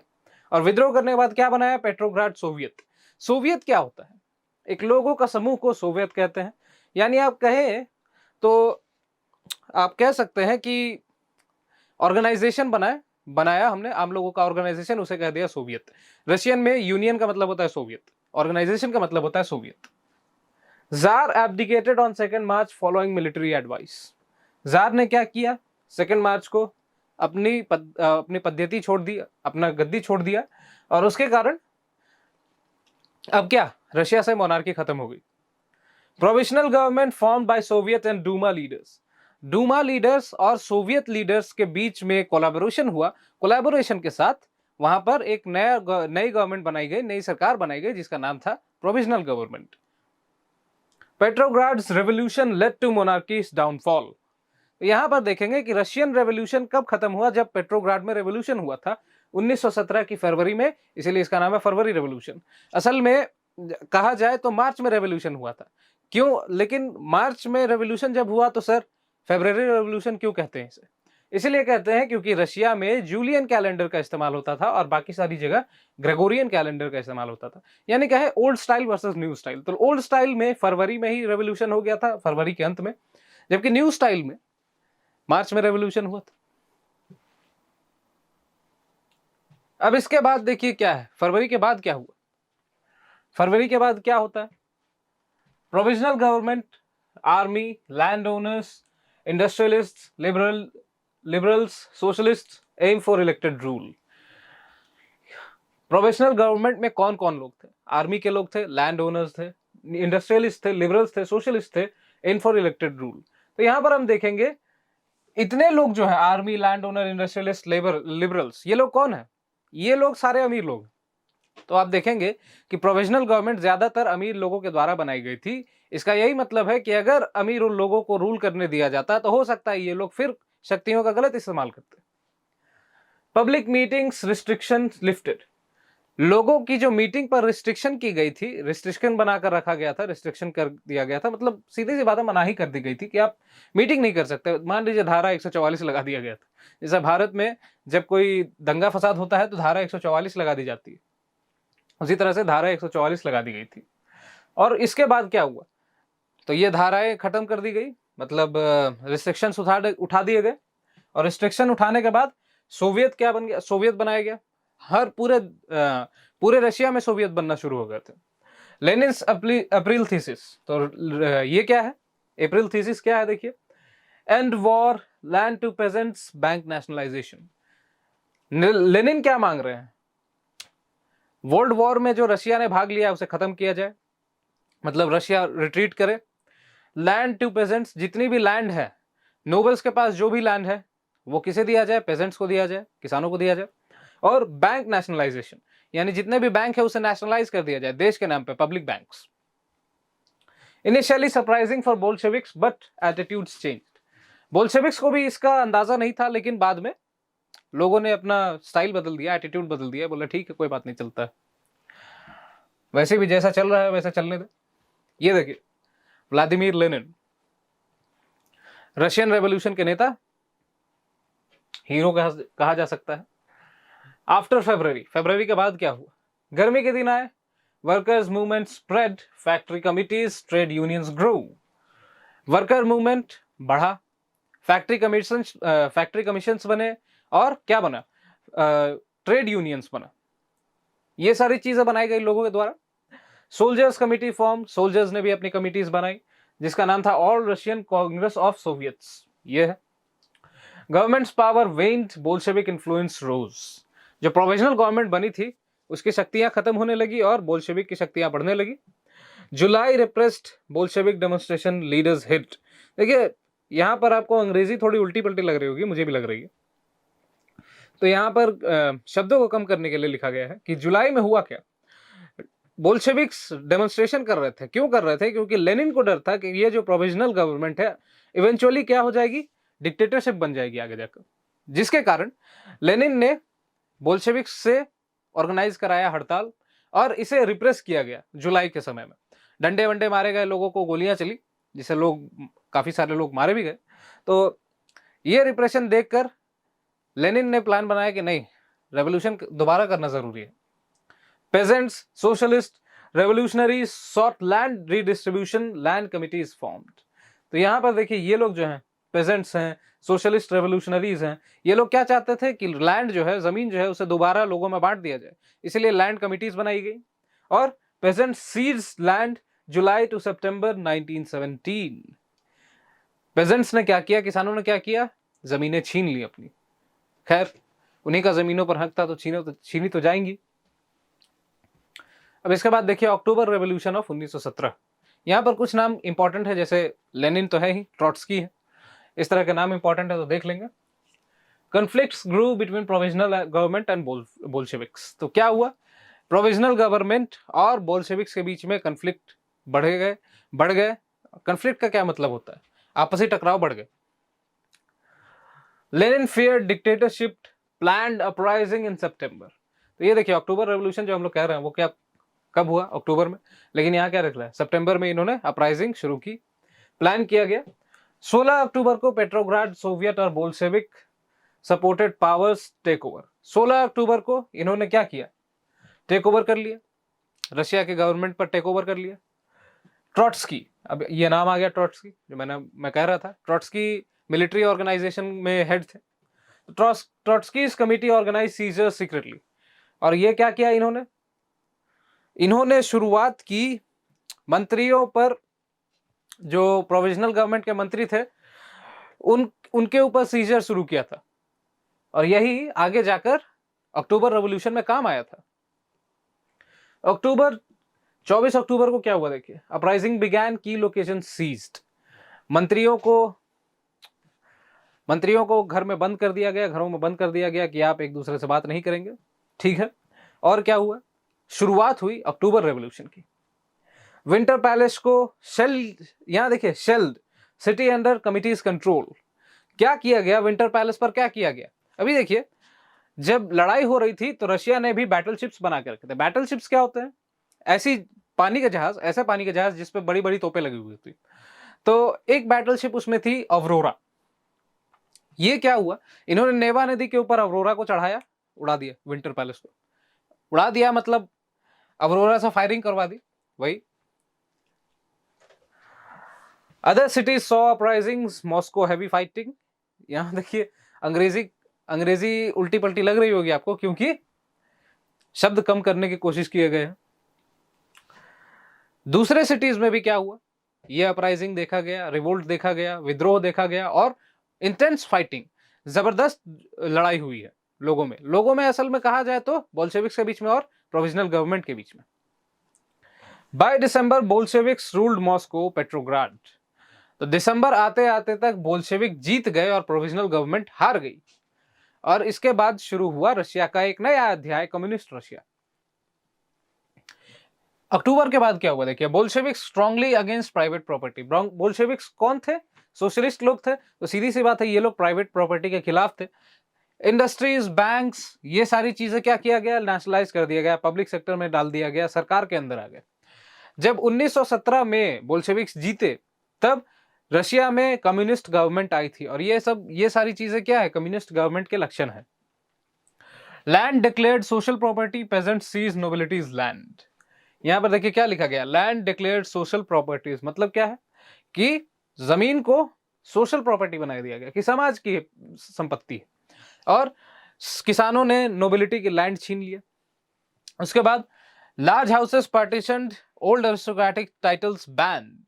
एरिस्टोक्रेटिक टाइटल को बैंड किया गया, बड़े बड़े जो शहर, बड़े बड़े जो घर थे उन्हें बांट दिया गया लोगों के बीच में कि आप इतने रूम्स इस्तेमाल करेंगे, इस तरह से इस्तेमाल करेंगे, जरूरत के हिसाब से लोगों में बांट दिया गया। New army and official uniform introduced. नई आर्मी और ऑफिशियल के यूनिफॉर्म बनाए गए, जैसे कि ये देखिए बुदियोनोव्का, ये वाली ये टोपी है, रशियंस पहनते हैं, ठंड वहां सर्दी ज्यादा रहती है तो टोपी है कान पर बांधने के लिए, बुदियोनोव्का बोलते हैं इसे। ये 1918 के एक फैशन कंपटीशन में इसे चुना गया था रशियन सोल्जर्स के लिए, ऑफिशियल हैट। इसके बाद देखिए अक्टूबर के बाद क्या हुआ, तो Bolsheviks renamed Russian communist party. Bolshevik को क्या बना दिया गया, रशियन कम्युनिस्ट पार्टी। नवंबर 1917 को कॉन्स्टिट्यूएंट असेंबली इलेक्शन की गई, कॉन्स्टिट्यूएंट असेंबली बनाई गई, ऐसी सभा जो संविधान बनाएगी, इसीलिए इसे संविधान सभा कहा जाता है। नो मेजोरिटी फॉर बोल्शेविक्स, और इसमें बोल्शेविक को मेजोरिटी नहीं मिली। 1918 में असेंबली को रिजेक्ट कर दिया गया, डिसमिस्ड बाय लेनिन। ये जो संविधान सभा बनाई गई थी इसे लेनिन ने डिसमिस कर दिया, कब, 1918 के जनवरी को। और Bolsheviks favoured all Russian Congress of Soviets more democratic. ये सोचते थे कि all Russian Congress of Soviets जो है ये ज्यादा डेमोक्रेटिक है किसी इलेक्टेड कॉन्स्टिट्यूएंट असेंबली से। सोचिए कि इलेक्टेड कॉन्स्टिट्यूएंट असेंबली है, मतलब इसे चुनाव करके लाया गया है, और इससे डेमोक्रेटिक ज्यादा क्या है, All Russian Congress of Soviets. तो मार्च 1918 में क्या हुआ, peace with Germany at Brest Litovsk. ये एक जगह है जर्मनी में, ब्रेस्ट। और वहीं पर जर्मनी के साथ संधि की गई, ट्रीटी किया गया। Years after, one party state Bolshevik only in Congress of Soviets। यहां पर देखिए, सालों बाद बोल्शेविक्स ही रूल करते रहे रशिया को, और क्या बनाया गया, कांग्रेस ऑफ सोवियट्स बनाया गया। Trade unions under party control, trade union जितने भी थे सारे पार्टी के अंदर, ठीक है। Secret police punished critics, secret police थी रशिया के पास जो भी अगर सरकार के नियमों को, पॉलिसीज को अगर क्रिटिसाइज कर रहा है तो उसे पनिशमेंट दी जाती थी। Party attracted young artists, experiment in arts and architecture, ये सारी चीजें हैं कि आर्ट्स में एक्सपेरिमेंट किया गया, आर्किटेक्चर में एक्सपेरिमेंट किया गया। और disillusionment due to party censorship, यहां पर आप देखते हैं कि बहुत सारी चीजें सेंसर कर दी गई थी। जैसे मैंने आपको बताया कि कोई भी अगर पार्टी को क्रिटिसाइज करता था तो क्या किया जाता था उसके साथ, उसे सीक्रेट पुलिस पनिश करती थी, दंड देती थी। तो क्या यहां पर देखिए, लोगों को पता चला कि ये जो सरकार आई है ये भी कोई अच्छी सरकार नहीं है। क्यों? क्योंकि सेंसरशिप है।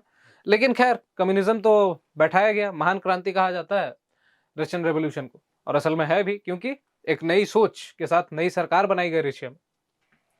अब civil war, Bolshevik land redistribution क्या है, देखिए, बोल्शेविक ऑर्डर्ड लैंड रीडिस्ट्रीब्यूशन, इन्होंने क्या किया, लैंड को रीडिस्ट्रीब्यूट किया, जमीन को दोबारा बंटवा दिया। Russian army began breaking up as soldiers, mainly peasants, left for home for land redistribution। Russian army खत्म होने लगी। क्यों? क्योंकि सोल्जर्स कौन थे? पेजेंट्स थे। सीधी सी बात है कि सोल्जर्स जबरदस्ती रिक्रूट किए गए होंगे। 1914 में जब रशिया क्या कर रहा था, फर्स्ट वर्ल्ड वॉर में जब भाग ले रहा था, तो सीधी सी बात है कि पेजेंट्स जबरदस्ती रिक्रूट किए गए होंगे आर्मी में, और यही बात है। तो जब रीडिस्ट्रीब्यूशन शुरू हुआ तो ये सारे किसान जो थे वापस जाने लगे अपने घर, ताकि लैंड वापस से उन्हें मिल जाए। Opposition to Bolsheviks, non Bolshevik groups, जिन्हें सोशलिस्ट, लिबरल, ऑटोक्रेसी सपोर्टर्स जो थे, ये लोग बोल्शेविक को नहीं चाहते थे, उन्हें पसंद नहीं करते थे, बोल्शेविक लोगों को पसंद नहीं करते थे। Leaders of these groups move to south Russia and organise troops against the Bolsheviks. तो साउथ रशिया की तरफ गए ये लोग। कौन लोग? जो लोग नॉन बोल्शेविक थे, और वहां पर बोल्शेविक के खिलाफ एक नया रेवोल्यूशन तैयार किया जा रहा था, लेकिन पता चल गया बोल्शेविक्स को और इसे खत्म कर दिया गया था। सिविल वॉर में देखेंगे आगे, emergence of Red, Greens and Whites. तो रेड कौन है? बोल्शेविक है। ग्रीन कौन है? जो सोशलिस्ट है, ठीक है। और व्हाइट कौन है? जो जारिस्ट है। देखिए, रेड कौन है? जो बोल्शेविक है। इसीलिए लाल रंग से असल में गरीबी को दिखाया जाता है। और आप देखेंगे रशिया एक एग्रेरियन कंट्री था, यानी कृषि प्रधान देश था, और कृषि प्रधान देश में क्या होता है, लोग ज्यादातर गरीब ही होंगे। क्यों गरीब होंगे? गरीब इसलिए होंगे क्योंकि कैपिटलिज्म था वहां पर। वैसे गरीबी अगर देखा जाए तो एक कॉन्सेप्ट ही। तो रेड लोग बोल्शेविक हैं, जो रशिया को रिप्रेजेंट कर रहे हैं। कम्युनिज्म को भी रेड रंग से ही दिखाया जाता है। क्यों? क्योंकि कम्युनिस्ट क्या है, कम्युनिज्म क्या है, ये अगर देखा जाए तो सोसाइटी की जितनी भी प्रॉपर्टी है वो कम्युनिटी के पास होगी, एक इंसान के पास नहीं होगी, कम्युनिटी के पास होगी। अगर एक इंसान ओन करता है तो इसे हम लोग कहते हैं कैपिटलिज्म, अगर कम्युनिटी ओन करती है तो इसे कहते हैं कम्युनिज्म। तो कम्युनिटी के पास जब होगी तो आप देखेंगे कि जो जितना काम कर रहा है उसे उतने रिसोर्सेज दिए जाएंगे, उतने संसाधन दिए जाएंगे, या फिर जिसकी जितनी जरूरत है उसे उतना संसाधन दिया जाएगा। यह होता है कम्युनिज्म का एम। और इसीलिए आप देखेंगे कि इसे पॉवर्टी एलिवेशन का एक तरीका कह सकते हैं, कि गरीबी को हटाने का एक तरीका कह सकते हैं। इसलिए कम्युनिज्म को रेड कलर से दर्शाया जाता है। उसके बाद है ग्रीन। ग्रीन कौन है? Socialist revolutionary. और व्हाइट कौन है? प्रोजारिस्ट, जिन्हें राजा का रूल पसंद था, कंजर्वेटिव लोग। और ये लोग रशिया पर रूल कर रहे थे। एक जगह पर बोल्शेविक है, कुछ जगह सोशल रिवोल्यूशनरीज लोग हैं, और कुछ जगह प्रोजारिस्ट लोग हैं। बैक्ड बाय फॉरेन फोर्सेस, कौन कौन है? French, American, British, Japanese, concerned about socialism's growth. ये इन लोगों को डर था कि कहीं सोशलिज्म बढ़ ना जाए। देख रहे हैं कि हो क्या रहा है, फ्रेंच, अमेरिकन, ब्रिटिश और जापानीज डर रहे हैं कि सोशलिज्म बढ़ ना जाए। क्यों? क्योंकि ये सारे कैपिटलिस्ट कंट्री है, इन्हें डर है। सिविल वॉर इम्पैक्ट, इससे इम्पैक्ट क्या हुआ देखिए। Civil war led to looting, banditry and famine. Looting क्या होती है? लूटपाट करना, बैंडिटरी डाका डालना, और फैमिन, फमीन मतलब सूखा, सूखा पड़ गया था। Private property supporters among whites clashed with pageants who took land losing popular support। तो ये सारी चीजें हुई थी। जो भी प्राइवेट प्रॉपर्टी को सपोर्ट करते थे, जो जिन्हें व्हाइट्स में थे, यानी जो लोग कंजर्वेटिव्स थे, वो आपस में लड़ रहे थे किससे? पेजेंट से, किसानों से। और यहां पर क्या हो रहा है कि किन किसानों से लड़ रहे थे? जिन्होंने लैंड वापस ले लिया था, ठीक है। और इससे हुआ क्या? वो लोग, जो किसान उन्हें सपोर्ट कर रहे थे, सपोर्ट हार गए, वो सपोर्ट छिन गया उनसे, व्हाइट लोगों से। व्हाइट कौन? White conservatives, pro-tsarists. Bolshevik succession and confusion. 1920 Bolsheviks control most of the former Russian empire. तो रशियन एम्पायर का ज्यादातर एरिया कौन कंट्रोल कर रहा था 1920 तक? Bolsheviks. Cooperation with non-Russian nationalities and Muslim jihadists contributed to their success। तो किसके साथ कोऑपरेशन कर रहे थे ये लोग? नॉन रशियन नेशनलिस्ट और मुस्लिम जेहादिस्ट लोग के साथ, इसीलिए ये लोग जीत रहे थे असल में। इसके बाद देखिए, Bolsheviks created Soviet union, USSR, union of socialist Soviet states, sorry, union of socialist Soviet republics. ये है सोवियत यूनियन, यूएसएसआर का फुल फॉर्म। ये कब बना? 1922 में बना। Non Russian nationalities granted political autonomy in the USSR. जो भी नॉन रशियन नेशनैलिटीज था, उन्हें पॉलिटिकल ऑटोनॉमी दे दी गई यूएसएसआर में। उसके बाद autonomy combined with unpopular policies imposed by Bolsheviks. Autonomy क्या हुआ? किसके साथ कंबाइन हो गया? Unpopular policies. बोल्शेविक्स ने काफी सारे अनपॉपुलर पॉलिसीज भी डाले थे, उनमें से एक था कलेक्टिवाइजेशन, जो हम आगे पढ़ेंगे। और यहां क्या होता है? ऑटोनॉमी उसके साथ कंबाइन हो जाती है। Attempts to win over nationalities only partly successful due to policies like discouraging nomadism। नोमैडिज्म क्या होता है? जब लोग एक जगह से दूसरी जगह जाते हैं खाना इकट्ठा करने के लिए, या फिर संसाधन इकट्ठा करने के लिए, तो इसे नोमैडिज्म कहते हैं। नोमैडिज्म, बंजारापन। खैर, बंजारे तो हमारे यहाँ एक जनजातीय समूह है जो राजस्थान और गुजरात के इलाके में पाए जाते हैं। लेकिन यहां देखेंगे क्या है, नोमैडिज्म को डिस्करेज किया जा रहा था रशिया में, कि आप इधर उधर ना घूमें। क्यों नहीं घूमेंगे? रशिया है। मेकिंग ए सोशलिस्ट सोसाइटी, क्या हो रहा है देखिए। सिविल वॉर्स मेजर्स, क्या होता है? Industries, banks nationalised amid civil war. Civil war के समय ही क्या किया गया? इंडस्ट्रीज और बैंक्स को नेशनलाइज कर दिया गया। Peasants allowed to cultivate socialised land, और इसे क्या किया गया? किसानों को दे दिया गया कि आप खेती करिए इस पर। Confiscated land showcased collective effort. यहीं पर से कलेक्टिवाइजेशन की शुरुआत होती है। और 1923 में लेनिन का देहांत हो जाता है, और उसके बाद आते हैं स्टालिन। और स्टालिन के रूल को कहते हैं आयरन कर्टन रूल। अभी देख रहे हैं फिर से एक बार लेनिन की फोटो दिख रही है आपको, ये देखिए। Centralised planning and 5 year plans. तो रशिया जब बोल्शेविक पार्टी आई तो उन्होंने देखा कि डेवलपमेंट बहुत कम है, इसलिए शुरुआत किया 5 ईयर्स प्लान का, कि एक 5-5 साल में हम क्या करेंगे, एक गोल बनाएंगे कि ये गोल अटेन करना है, अचीव करना है। ये है 5 ईयर्स प्लान। इंडिया में भी शुरू हुआ था 1947 के बाद। 1950 से जब हमने शुरुआत की, कॉन्स्टिट्यूशन लाया, तो उस समय से हमने, प्लानिंग कमीशन ने हमारा माना कि क्या करते हैं, एक 5 ईयर्स प्लान शुरू करते हैं। 2017 तक ये टेक्निक चली थी। Centralised planning and 5 years plan. Centralised planning मतलब इकोनॉमी को खुद से गवर्नमेंट असेस करेगी कि क्या हाल है। और जब बोल्शेविक्स ने ये किया तो पाया कि रशिया में डेवलपमेंट बहुत कम है, इंडस्ट्रियलाइजेशन बहुत कम है, इसलिए क्या करेंगे हम 5 ईयर्स प्लान बनाएंगे। तो 5 years plan crafted setting targets, fix prices, ignited industrial growth in first 2 plans. क्या हुआ? शुरू में पहले 2 प्लान्स में क्या थे? फिक्स्ड प्राइसेस थे। इसीलिए रशिया में एकदम शुरुआत जब बोल्शेविक ने की थी तो इकोनॉमिकल बूम हुआ था।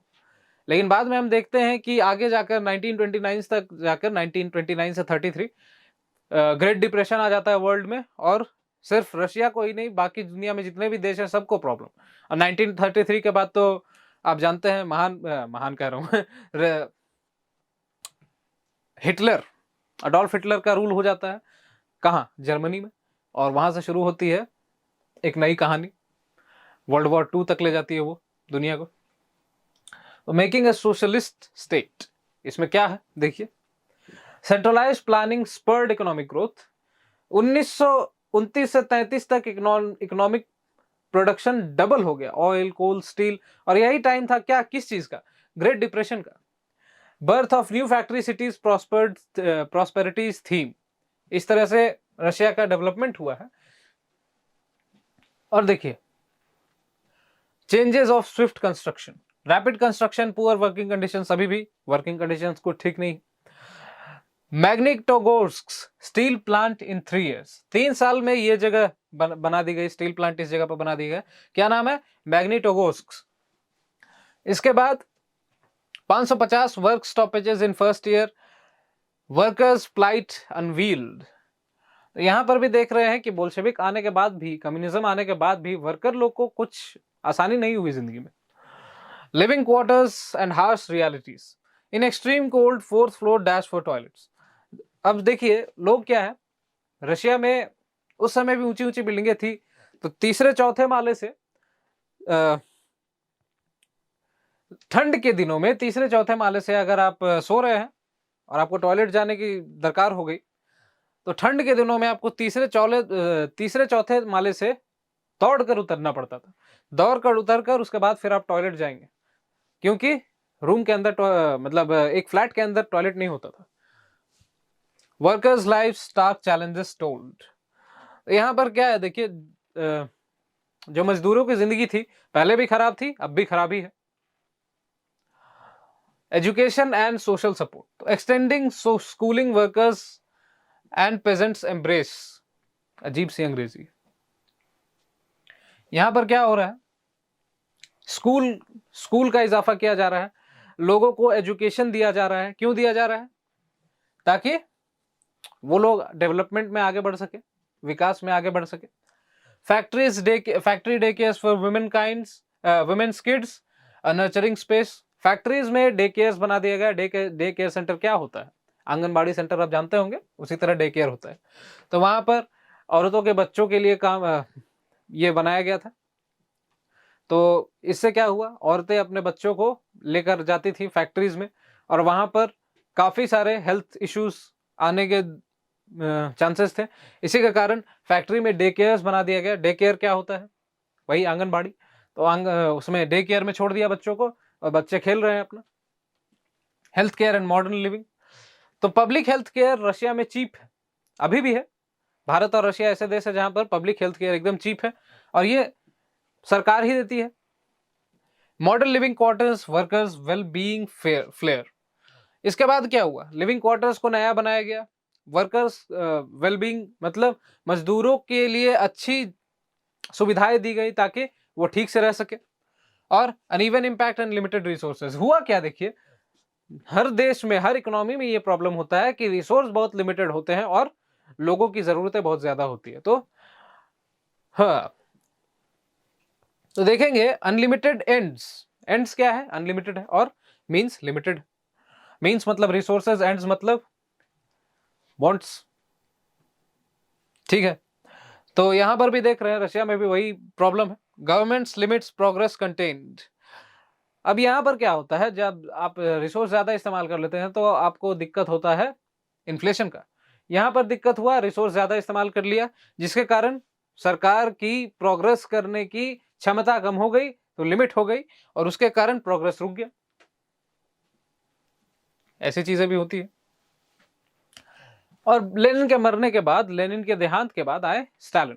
तो स्टालिन के साथ क्या हुआ देखिए, यहां पर जब स्टालिन की बात करते हैं तो हम लोग बात करते हैं कलेक्टिवाइजेशन की। कलेक्टिवाइजेशन क्या है, agriculture, collectivisation of agriculture link too early planned economy. Collectivisation का मतलब है कि लोगों को फसल उगवाइए, एग्रीकल्चर में बात कर रहे हैं, फसल उगवाइए, उसके बाद फिर फसल कटवाकर सरकार के पास जमा करवा दीजिए, सरकार आपको पैसे देगी। कलेक्टिवाइजेशन। और उसके बाद फिर ये क्या करते हैं, जिसको जितनी जरूरत है उसे उतना बांट दिया जाएगा। लेकिन यहां पर ये ठीक तरीके से नहीं हो रहा था रशिया में। Towns faced grain shortage in 1927 and 28। जितने भी टाउन थे वहां पर क्या दिक्कत हो रही थी, ग्रेन शॉर्टेज हो रही थी। तो स्टालिन ने क्या किया, देखिए, स्टालिन टुक स्ट्रॉन्ग एक्शंस अगेंस्ट होर्डिंग। आप फसल को अपने पास जमा करके नहीं रख सकते, अगर किया तो आपको पनिशमेंट मिलेगी। Introduced grain collections targeting rich pageants. तो जो अमीर किसान थे उन्हें टारगेट किया जा रहा था यहां पर ग्रेन कलेक्शन के साथ। तो कलेक्टिवाइजेशन का डिसीजन देखिए, small peasant farm couldn't modernise leading to grain shortages. जो छोटे किसान के फार्म्स थे उन्हें मॉडर्नाइज किया जाना मुश्किल था, तो इसी के कारण ग्रेन शॉर्टेज शुरू हुई थी। और स्टालिन का प्लान क्या था, एलिमिनेट कुलाक्स। कुलाक्स कौन है, रिच पेजेंट्स को कुलाक्स कहते हैं, ठीक है। वैसे कुलाक्स और दूसरा चीज है गुलाग। गुलाग क्या है, गुलाग जेल को कहते हैं, और कुलाक्स अमीर किसानों को कहते हैं, rich peasants. Establish state controlled over large farm. क्या करते हैं, जो बड़े बड़े किसान के फार्म्स हैं उस पर स्टेट का कंट्रोल। असल में रशिया में हाल फिलहाल तक ऐसा किया जाता था, शायद अभी भी किया जाता होगा, कि अगर इंसान लोग ज्यादा अमीर होने लगता है, मान लीजिए कोई इंसान ज्यादा अमीर हो गया, तो उसके प्रॉपर्टी को नेशनलाइज कर दिया जाता है। और यही किया जा रहा था वहां पर, कलेक्टिवाइजेशन का असर था। Collective farms imposed from 1929, all pageants forced into collective farms. 1929 से क्या किया गया, कलेक्टिवाइजेशन की शुरुआत हुई, और जितने भी किसान थे सबको क्या किया गया, कलेक्टिव फार्मिंग। यानी आप खेती तो करेंगे, लेकिन आपका खेती के उपज जो भी हुआ सब आप सरकार को देंगे। Land and tools to collective farms, profit shared. तो प्रॉफिट क्या किया जाता था, शेयर किया जाता था, ठीक है। अब यहां पर देखिए क्या होता है, resistance and punishment. Resistance and punishment. Pageants resisted collectivisation, lost life stock. किसान इस नीति को पसंद नहीं करते थे। क्यों, क्योंकि आप मेहनत खुद करेंगे तो आपको प्रॉफिट भी उसी हिसाब से मिलना चाहिए।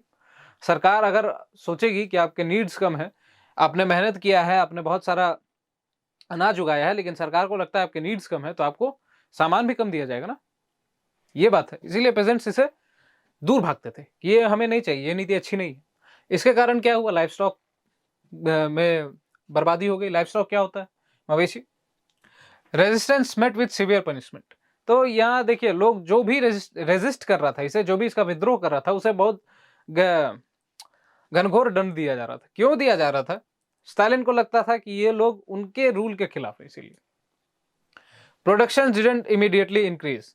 तो कलेक्टिवाइजेशन से स्टालिन को लगता था कि प्रोडक्शन एकदम तेजी से इंक्रीज करेगा, लेकिन उल्टा हो गया, वहां पर इंक्रीज हुआ ही नहीं। 1930 से 33 तक देखते हैं बैड हार्वेस्ट। क्या होता है बैड हार्वेस्ट का मतलब, कि फसल अच्छी हुई नहीं। फसल अच्छी हुई नहीं तो सूखा पड़ गया, सूखे के हालत पड़ गए, और इसके कारण लगभग 40 लाख लोग मारे गए थे। अब आ जाते हैं आगे बढ़ने के लिए। देखिए, क्रिटिक्स एंड एक्यूजेशन। यहां पर देखते हैं कि जब कलेक्टिवाइजेशन ज्यादा सफल नहीं हुआ, तो लोग क्रिटिसाइज करने लगे स्टालिन के रूल को, कि किस तरह से रूल कर रहे हैं, ठीक से रूल नहीं हो रहा। तो इससे होता क्या है कि स्टालिन क्या करते हैं, जो भी क्रिटिसाइज उन्हें करता है उन्हें समझते हैं कि ये समाजवाद के दुश्मन है। और इससे होता क्या है, इससे ये होता है कि स्टालिन समझते हैं कि ये लोग समाजवाद के खिलाफ, उनके सरकार के खिलाफ साजिश कर रहे हैं, और ये कॉज है। और ये देखिए इफेक्ट है इसका। इफेक्ट क्या है, वाइड एक्यूजेशन एंड इम्प्रिजनमेंट। होता ऐसा है कि दोषारोपण का खेल शुरू हो जाता है, और 1939 तक बहुत सारे लोगों को जेल में डाल दिया जाता है पकड़ कर। ओवर 2 मिलियन इम्प्रिजन्ड और इन लेबर कैंप्स। लगभग 20 लाख लोगों को जेल में डाल दिया गया था। Innocence and silence. Many falsely accused lacked advocates। तो बहुत लोगों पर झूठ मूठ का आरोप लगा दिया गया, और क्योंकि वकील तो थे नहीं उनके पास, गरीब लोग हैं, तो उनके साथ कुछ किया भी नहीं जा सकता था, मतलब उनको हेल्प नहीं मिली। Silence prevailed, injustice unfolded. इससे हुआ क्या, इससे हुआ यही कि रशिया में अगर आप सरकार के खिलाफ कुछ भी बोलते थे तो आपको उठाकर जेल में डाल दिया जाता था, तो लोग चुपचाप रहते थे। इसीलिए साइलेंस। इनजस्टिस आप देख रहे हो ही रहा है, अन्याय, false confessions and tragic end. लोगों को टॉर्चर किया जाता था, पकड़कर टॉर्चर किया जाता था, जिससे इसमें कौन कौन थे? टैलेंटेड प्रोफेशनल लोग भी थे जिन्हें पकड़कर टॉर्चर किया जाता था। Executions follows casting shadows on the year. Collectivisation का जो समय था रशिया में बहुत ही मुश्किल समय था। मतलब देखिए आप क्या कहते हैं, रेवोल्यूशन कर कर, क्रांति कर कर एक नई सरकार लाते हैं, मोनार्की को हटाते हैं, और मोनार्की को हटाने के बाद फिर उसी के तरह का एक नया रूल बैठा देते हैं। तो ये प्रॉब्लम है। इसके बाद देखिए ग्लोबल सोशलिस्ट मूवमेंट्स क्या है, इसका इन्फ्लुएंस क्या था? ग्लोबल इन्फ्लुएंस क्या था रशियन रेवोल्यूशन का? वही है कि ग्लोबल सोशलिस्ट मूवमेंट है। Existing socialist parties in Europe question Bolshevik power.